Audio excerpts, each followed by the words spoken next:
Today, we are jumping right into introducing Garden Loft, which is a new housing option for seniors. Joining us today is Dr. John Brown. Dr. Brown is a professor of architecture and the dean of the School of Architecture, Planning and Landscape at the University of Calgary. He is an award-winning architect and a founding principal of the architectural firm Housebrand, a Calgary-based residential design practice that has designed and built over 250 homes since 1997. In 2016, Dr. Brown completed a PhD through the Royal Melbourne Institute of Technology, Australia, that developed new and more relevant ways to design and build houses for an aging population. And that research resulted in the creation of the Garden Loft.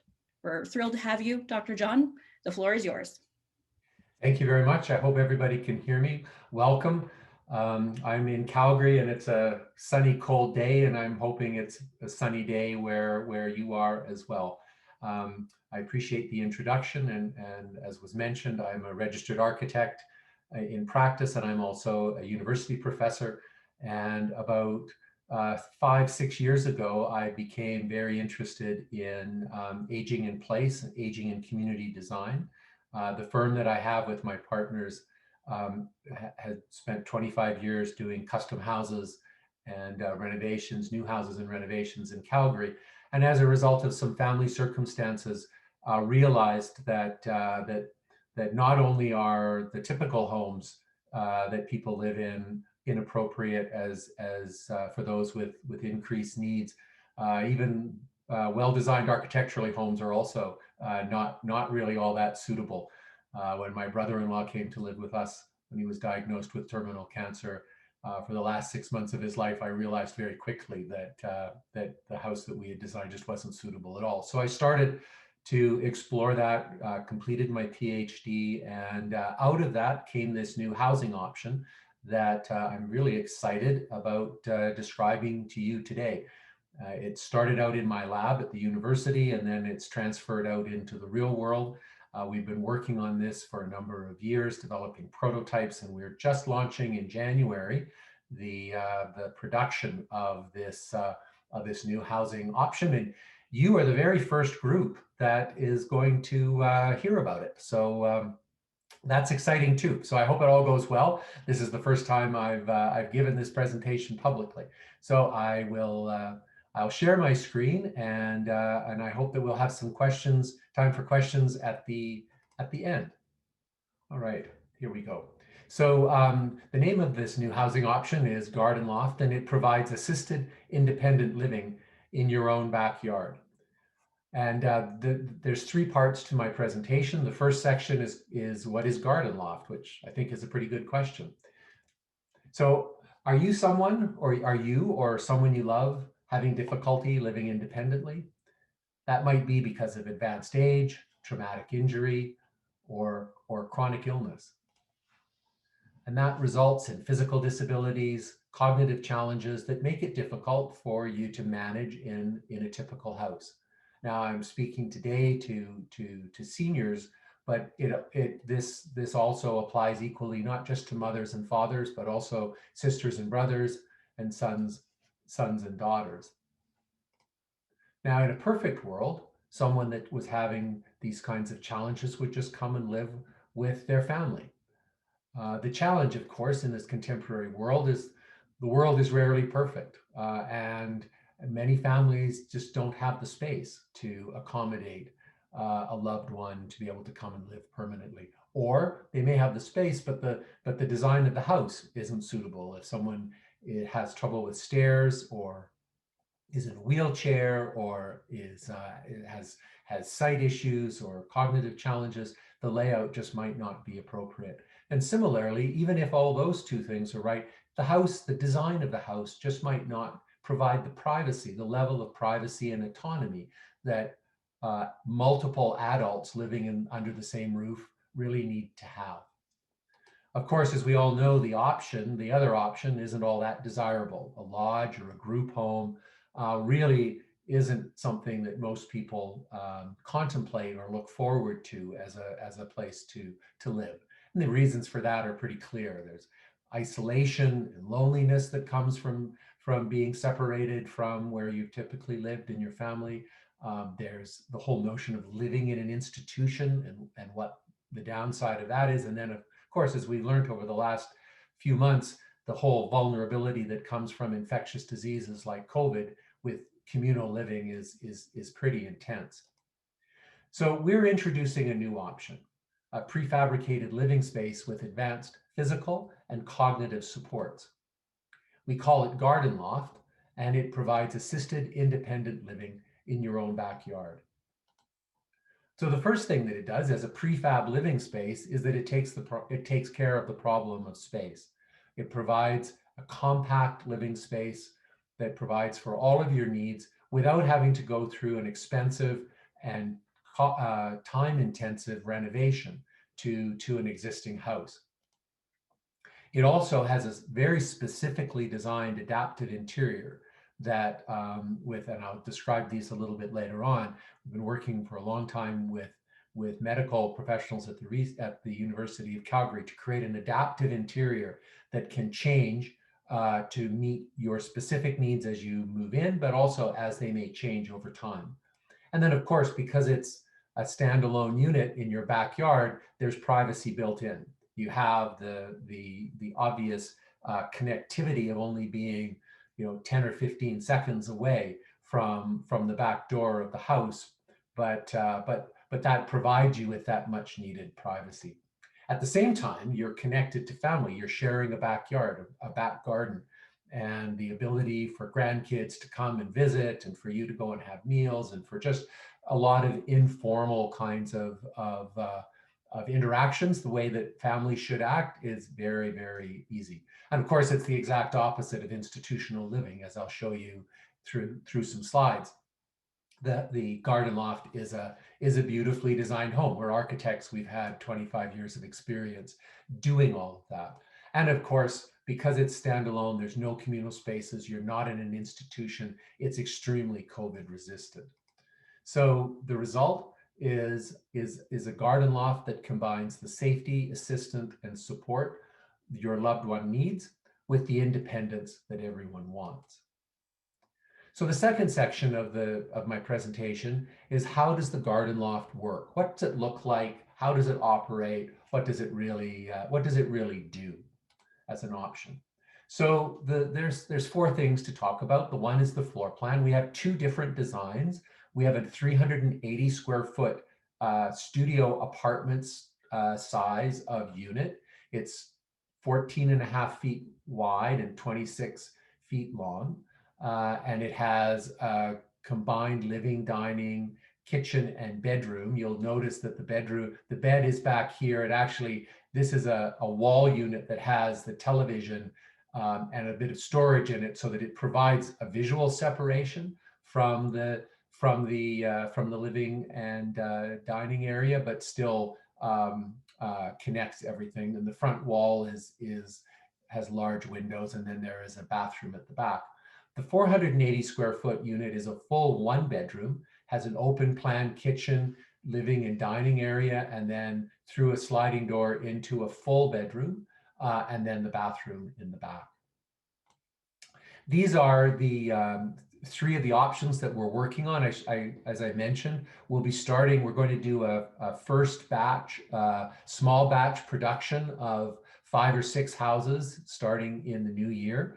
That takes about 3 to 4 months to build these, and then we're going to be taking orders for those first 5 and so this is the exteriors that we're working on. There's some options in terms of materials. It's wood, different either a dark or a light colored windows, and then some specific color accents. What we're trying to do is make it feel like a garden cottage, a garden lodge, loft, something that is optimistic and simple and light and fits into to things. We want to create a house that is optimistic and enjoyable and uplifting.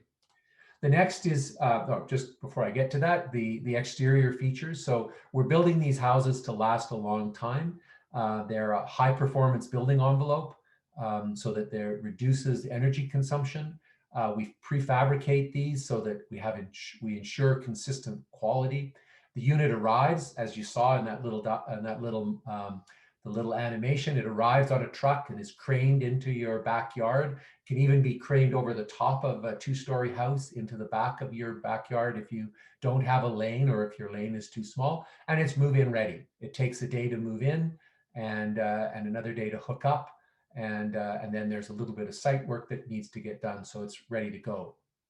The house is also all electric, so that means that there's no gas, and so that allows you to service it from the utility grid, but you can also either immediately or at some point in the future power the house from a standalone solar array, solar cells, so that as renewable energies becomes more available, it's something that you can add on, and then it's low maintenance exterior finishes. Moving to the inside, this is the wall. There is a wall of millwork that runs continuously from the front to the back. The front of the house is on the left. There's a gentle slope as the house in the roof at the back on the right-hand side in the bedroom, or sorry, in the bathroom. The height is 8 feet and it goes to 9 feet in the front so that it adds that real loft feel of windows. This is what we're calling contemporary. It's a wood cabinetry with a white accent on the upper cabinets. I'll talk a little bit more about the details in a couple of other slides. The other one is using a color, a kind of mossy green as a combination with the wood. We also then have one that's a little bit more contemporary, more modern, so white with a blue accent. Those black pieces that you see there are safety rails. The gray piece on the bottom, it's open there because these are sit-stand counters, variable height counters, so that they can be adjusted both in the bathroom and the kitchen to accommodate either a wheelchair or someone sitting on a stool, or if you're really tall like me and you can't bend down, then you can raise it up in height. And then we have our classic, more classic version, which is a white shaker style cabinet, very simple with a darker floor and a gray wall. So the interior finish of all the walls is wood. It can be stained a natural color or washed. And we do that, of course, because like a boat, the house has to be able to flex as it moves. And so drywall and tile isn't a really smart idea. So we've made it out of wood, and it really does feel like a cabin, as you'll see in some photographs of our prototype. Here's a picture of what the interior looks like. This is of the small unit. I'll go back. You can see the bed sitting there. That green door is the door into the bathroom. And then we've got our cabinetry and then the television there. This really wants to change slides. And here's looking the other way. Oh dear, I'm not quite sure why I've got that to that. So the interior features, we've got it's architect designed to maximize livability, open plan living for family visits but then also providing privacy when needed for personal or medical care. Large operable windows bring the outdoors in. We have wood paneling, as I mentioned, and wainscoting to provide extra detailing and warmth. And there's an optional in-house washer dryer for added independence for those that would like that. In terms of the customized support, so as I mentioned, we've spent a lot of time developing very, very sophisticated physical and cognitive support structures for the house. On a general level, it's wheelchair accessible throughout. It does have a sprinkler fire suppression system, which you will not find in a typical house. So it adds an extra safety. What we're very excited about is a fall safe compliant floor. So it's a floor that's been specifically designed in the United States to provide a bit of cushion, so that, and there's been some tests that have been done in British Columbia that show that up to 60% of the falls don't result in an injury or a fracture by falling from that. So we're excited about that. There's an integrated FAB Assist, which is our digital system. I'll come back and talk about that in a few moments. We have custom grab rails throughout. you'll see that in the photographs, so that again they're integrated into the house, but they provide that level of support without looking like a medical hospital or a medical interior. And we built the units to care facility building code standards. That's why there's a sprinkler in there. So it's not a typical house in terms of the way that it's built. It's built to care facility standards. In terms of the kitchen, as I mentioned in those images, we have a manual adjust kitchen counter. So you can set it can be set to whatever height you need and then adjusted.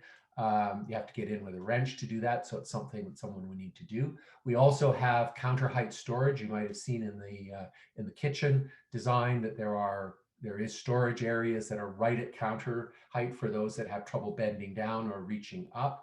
And we have a counter height stove microwave that, again, makes it easy to use. There are some optional extras that you can add. You can, first of all, upgrade to an electric kitchen counter's variable height. So if, say, there's 2 of you living in the larger unit and you needed to be able to adjust it, just with a push button on the front of the unit, you can adjust that. You can also upgrade to an electric no-reach upper cabinet, and that's a contraption where the whole upper cabinet section will come down to your height, and then you push a button and it retracts back up. So it's specifically designed for those in wheelchairs and those that aren't able to reach up but still need additional storage than what we've provided on the counter height. And then we also have the option to add a wander safe cooktop shutoff control. So that's something that can be added at any point where, if people forget to shut off the cooktop, it'll automatically turn off after a certain number of minutes. Just another safety feature that gives peace of mind to everyone. From the bathroom, again, we've got the manual height adjust variable height bathroom vanity. There's an accessible toilet that's standard, 0-step shower, so you can walk right in, and it has the fall safe compliant flooring, which is a big deal because the shower or the bathroom is a place where a lot of people run into difficulties and fall and can injure themselves. We have safety grab rails around the toilets as well as in the shower, and then we have night lighting that comes on automatically. If you get up in the middle of the night to go to use the toilet, there's night lighting that shows the way, make sure your cat isn't laying down in front as a trip hazard, but also preserves your night vision. And then the options, of course, are to upgrade to the electric vanity, but it's also possible to upgrade to a fully accessible washlet toilet.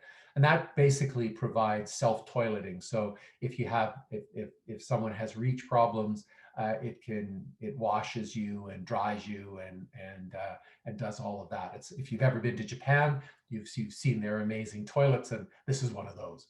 And then in the bedroom, we have designed the clothes storage so that they're easy to reach without having to reach too high. And then we also have that auto wayfinding safety night lighting that will help you get to the bathroom when you need to.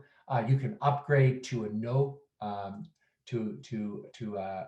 mechanical or an electric system for the clothes storage. We also have the ability to add an electric bed that can be adjusted both by height, but also with tilt support for your legs and your head. And then there's also the option to add an overhead electric bed lift if it's necessary, either on move-in or later on. I do want to take a couple of minutes to talk about the FAB Assist system. It's something that we've developed in-house. We're very excited about this. It's based on the findings of a number of studies that we've done through the university around the common problems that people have using technology in the home, particularly as they age. So there are 4 components to the FAB Assist system. The first is remote activities. This is like a kind of Zoom ability. We'll be running programs for exercise and activities, recreation, social things, so that if you're in your home, in your family's backyard, you can connect with a larger community without having to leave your own home. Particularly valuable right now during COVID. The next section is smart home control. So from a tablet, there's one tablet that you use for all of the controls. It's designed so that it is easy to read and very, very simple to use. And so smart home controls for lights, blinds, temperature, the door lock, those kinds of things are controlled from that. On the bottom left, there's wellness monitoring.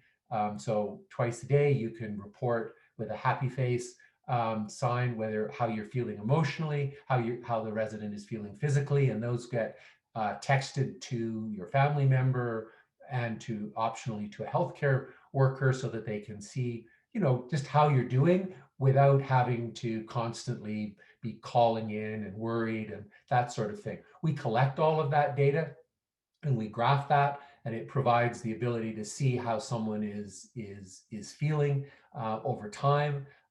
We will be planning in the new year to start cross-referencing that with health data so that we can see that maybe you're not feeling so well when the flames lose, or maybe you're feeling, maybe there's something, 3 days before you there's some sort of medical event, you start to change and feel. We hope to also be adding in sensors. We're planning to add in some motion detectors and some sensors on the plumbing fixtures and that sort of thing, so that then it also collects additional data. There's some studies in the United States coming out of a university in Missouri that shows that by collecting that data and cross-referencing it with artificial intelligence against medical records, they've been able to predict health events such as urinary tract infections and heart attacks and strokes up to 10 to 14 days in advance of the actual event happening, or it being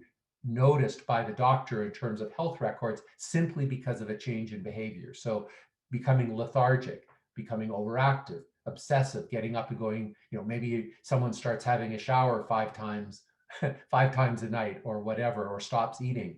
That all of those are behavioral early warning signs potentially. And then of course we have our entertainment services. So I find it difficult to use the Shaw and TELUS systems. And if you've got a system that's a satellite, it's even crazier. So we've been working very hard to set up a very simple system that actually can also be adjusted. So as someone's technological facilities might decline or cognitive capacities change, we're able to adjust that so that it will always be able to provide the level of service that you're able to deal with.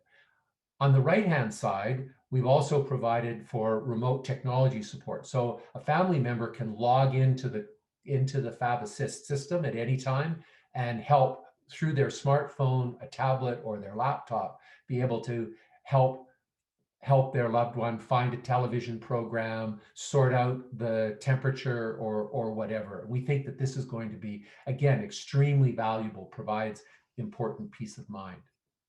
So this is the view of our prototype that we built a couple of years ago, that we put in the backyard of a house in Calgary and put on the grounds of a care facility, and people have lived in it. And really the whole idea about the garden loft is that we use the metaphor of eyeglasses. So eyeglasses are a medical device.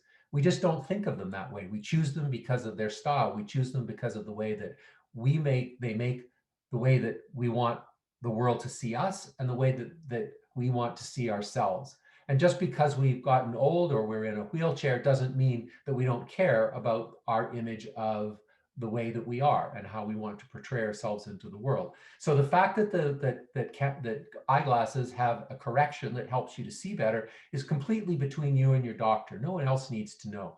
And that's why you'll notice on the left-hand side, all of those pieces that I've talked about are all kind of transparent. Even the grab rail that's on the countertops, on the countertop sections, are a convenient place to put your tea towels and those kinds of things. They don't look like a grab rail. They're not telling you and everyone that visits, oh, there's something wrong with this person, because there isn't anything wrong with you. You just happen to have a differing ability and you need a little bit of support. So just like the eyeglasses, we make those supports disappear.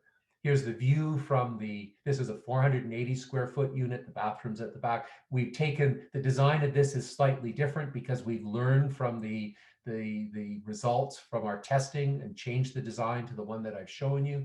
It's very, very similar in its feel, and you can see the wood interior.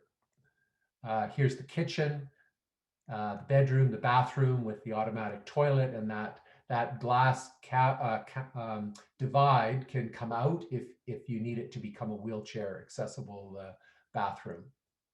Here's the outside. On the left, you can see the prototype. This is when it was in the backyard of the house, and it really gives you a great feel of how you're creating a kind of village between the house of your family and the house in which you would live in. And then you see the image on the right is how that feels on the inside. So I've got a short video here. I hope it's playing. That we got a drone and filmed the house in context. So this is a little bit longer than the large version, and the shorter version would be about 2/3 of this. So this is a 50 by 120 foot lot. It's a bungalow. It's got a garage on the side, and you can see that, you know, it takes up some space, but it certainly isn't out of place. It's not overscaled, and it still leaves a very large part of the garden to be used by everyone else and you. So the last piece of my presentation are the 5 steps to a garden loft, and what you need, what we will do together with you to get a garden loft in your own backyard. So there's 5 steps, and we're going to work with you every step of the way. The first thing that we do is we have design staff. We're an architecture and construction firm, so we know how to do this. We've done hundreds of projects, as I've said. Undertake, before we go too far, a feasibility evaluation to see whether it's even possible. So the first thing we do is we have to check the zoning. In Edmonton, you're miles ahead of Calgary in terms of secondary suites and all of that. It's also possible, if you configure the unit without a stove top and with a smaller refrigerator, that it doesn't count as a secondary suite. It's simply an accessory building like a garage, and you don't need to have the development permit approvals. We'll probably be doing that more in Calgary than in Edmonton. We also want to check the setbacks and make sure that it fits on the lot. Lot coverage, usually lot coverage is about 45 to 50% in the bylaws. That's very rare. Most houses and garages are maybe at 20%, but it's something that we just need to cover. And then the utility connection. So we do a shallow connection, a shallow excavation connection into the existing house. So it's a very small, 4 foot deep, narrow excavation that connects in, and we just need to check that that's possible. On the site side, we just also need to check the lot slope, and we can accommodate some variation in lot slope, but we just need to check that. And then finally, make sure that we can get the crane or the truck onto your street, and the crane, there aren't trees or overhead lines or anything that is stopping the crane from being able to deliver that. The next thing we do is design the site plan. I've got 2 options that I'm going to very quickly go through. So here's a house very similar to the one that we used for the prototype, existing garage and existing deck. First thing that we would do is get rid of that existing tree. We locate the garden loft, and then you'll notice that existing deck there. We can actually set the height of the garden loft so that it matches the height of the existing deck. Raise it up out of the ground. It's sitting on pile foundations anyways. And so in this example, we just expanded the deck over so that you could walk out of the garden loft and in through the patio doors of the existing house without having to deal with any kind of stairs at all.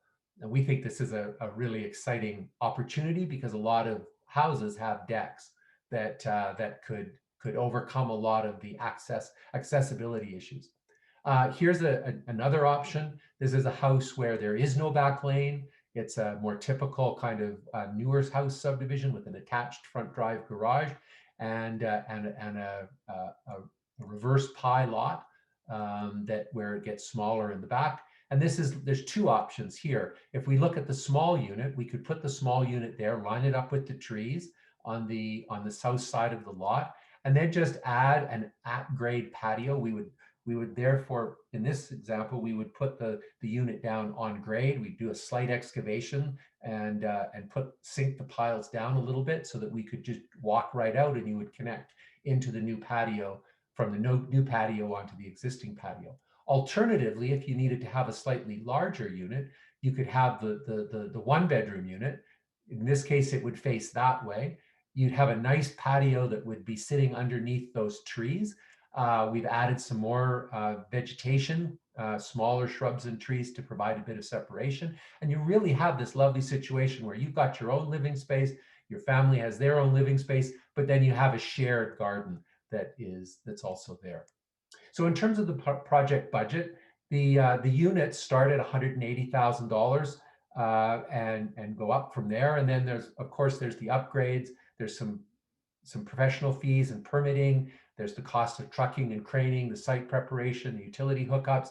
So really, that's something that we need to be looking at overall and on each individual circumstance to see if that makes any sense. And we have a free consultation to do a preliminary evaluation to see if this is something that might work. And we can look at use Google Maps and a site plan to be able to give a very good indication of what that might actually cost before you're making any sort of commitment, obligation, anything like that. And then the payment schedule is pretty clear. If it's something that you decide that you do want to do, there are some small professional fees up front, just in terms of getting the approvals and all of that stuff. There's a 50% deposit on when we sign the agreement, and then the balance is due on the day of delivery.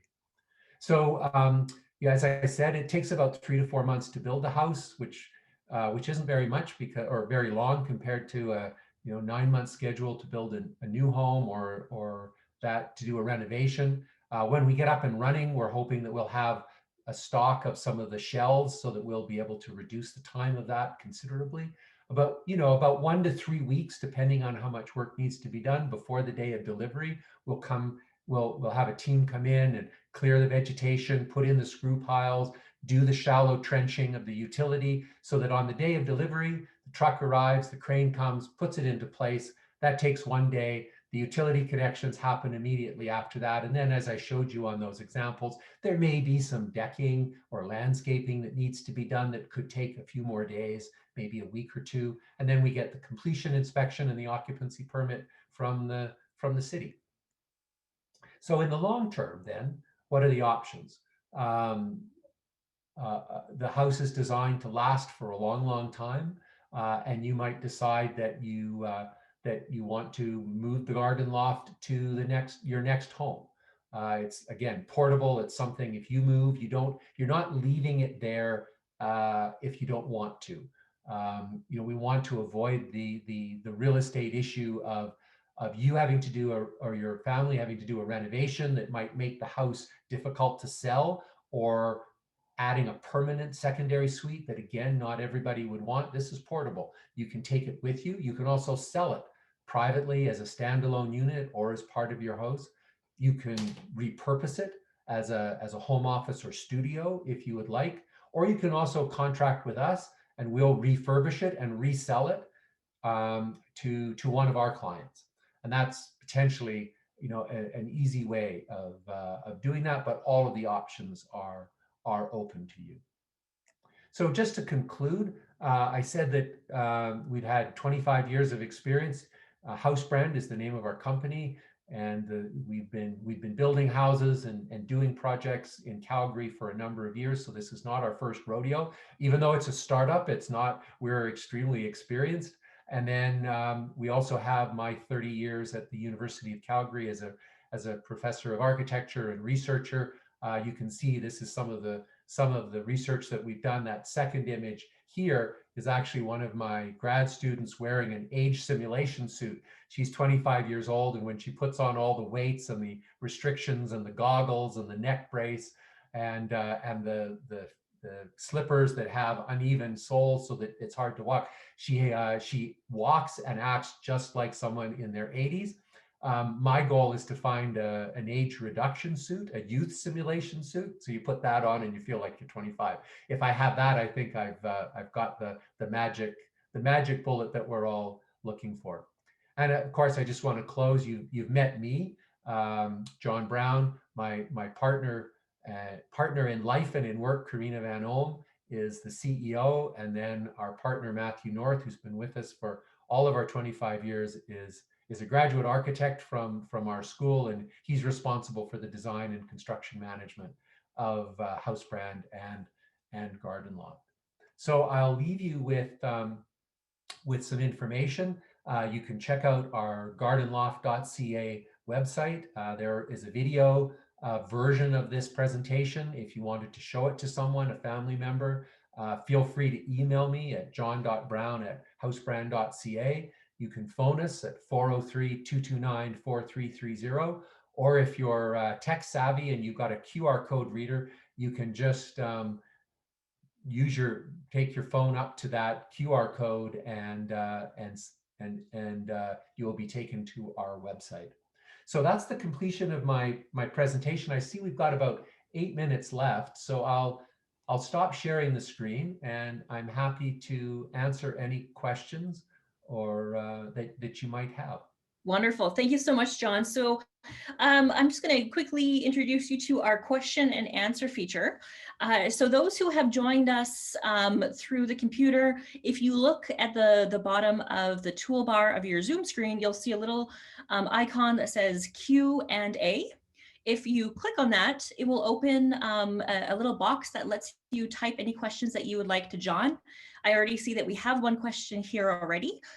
From Rachel, and John can click on that Q&A box and read those questions out loud and then answer them. I know that we also have a few phone listeners, so what I'm going to do is I'm going to I'm going to unmute you on my end, but if you would like to speak, just press *6 on your phone, and then that allows you to ask a question verbally. Yes.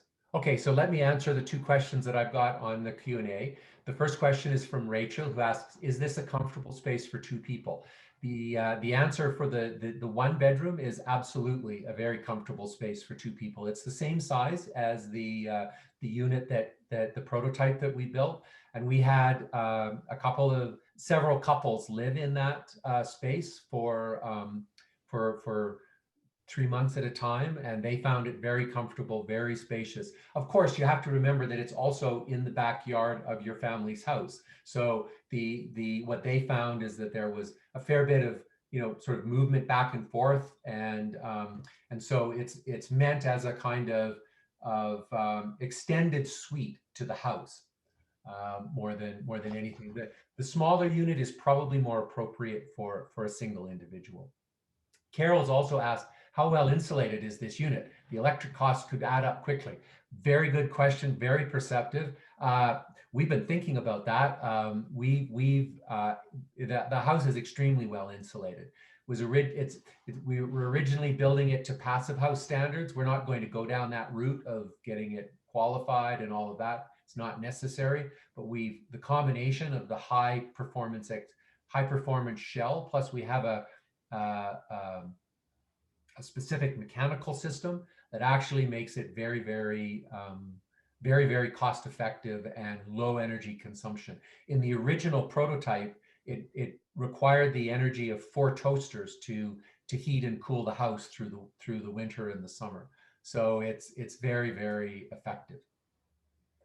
The advantage, of course, is that with going all electric, is that it means that when a solar array becomes feasible, either now or at some point over the future, these units are designed to last for 40 years. We're going to be we're going to have some renewables before that. It's easily set up to switch over to renewables. Is there a question on the phone? Are the windows triple glazed? Yes, they are. Carol, thank you. And is there a storm door on the main entry? No, there is not.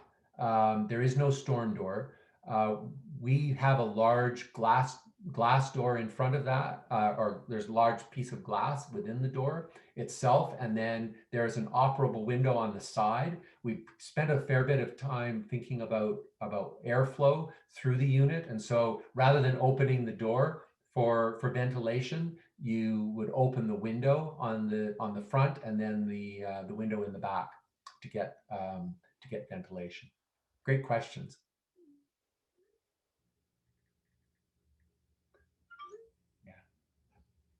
We may have time for like one more question if there is one, or by phone.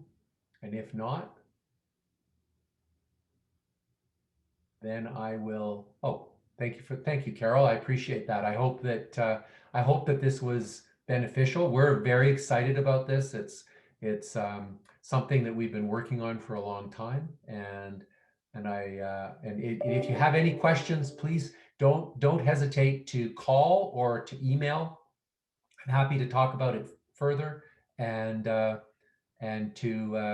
see. And as I said, we're more than happy to have a preliminary, no cost kind of evaluation to just gauge the feasibility of it, to give you a cost estimate, that sort of thing. And as I said, we're planning in early in the new year to do a small batch presentation. I have a question. Oh, yes. Hi. I was just going to ask for your phone number again. I missed it when you gave it the first time, and I understand your contact is gardenloft.ca. That's right, gardenloft.ca, and my phone number is 403 229 29 229 229 4330. 4330. And I Thank you very much. The chat box as well. Great. Thank you. Thanks. Thanks for asking. And well, thank you. That was a great presentation. Oh, thank you. I appreciate that. With COVID, that looks like a pretty good alternative to complete lodge living. Yes, that's what we thought. Yes. Thank you. Thank you, and good luck. Thank you very much. Yeah. Bye-bye. Bye-bye. Take care. Thanks for offering this. Well, thank you so much, Dr. Brown. This is phenomenal. I love the ingenuity of this and just the ability to preserve that sense of community and family and normalcy. It's a brilliant endeavor.